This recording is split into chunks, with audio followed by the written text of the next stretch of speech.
symbolically to light this, although you will not have it in your houses. Minister Okasayo Oporoti nagira ngo government erumune ekora cyone cyo kubasika okureba ngo urugombo ro mu Uganda yatunga amashanyarazi. The electricity which we are going to commission today should not be used only for lighting the houses, because if you use it for lighting, it is going to make you poor.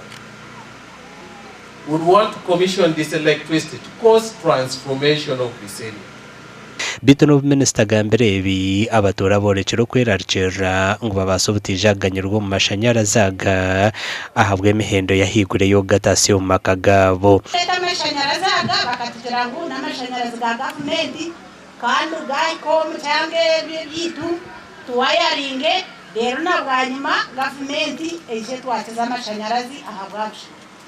Hadi kutuzire kura twahurangwa amashanyarazi aga Gavumenti za meta ezabashaka zacho no kushango ryo mitwaro nka 50 na ningashaje nikutangaza kushanga transformer ne basakuza nkaha arakashare kunkushanga amashanyarazi ngakoziswa abantu babiri naro bashatu nyonyi ngira ngo goro ya Gavumenti ne itashikira problem ningashi ekirukurete kizibecho no connection charges za connection kuzayigo.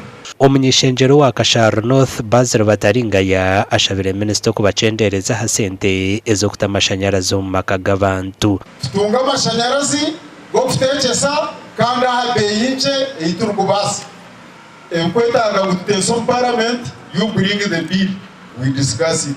Ahasigara abantu bakashari mwebare kandi byona byana bwo mugubeno mu mayangu byabahabwa President Museveni. Mwizere mwahindukashi Museveni hoyi amako mutwaro gumwe na kakaga nugo garago bo mu project eji omuri district ya Mbarara hamwe na numuri Mbarara city.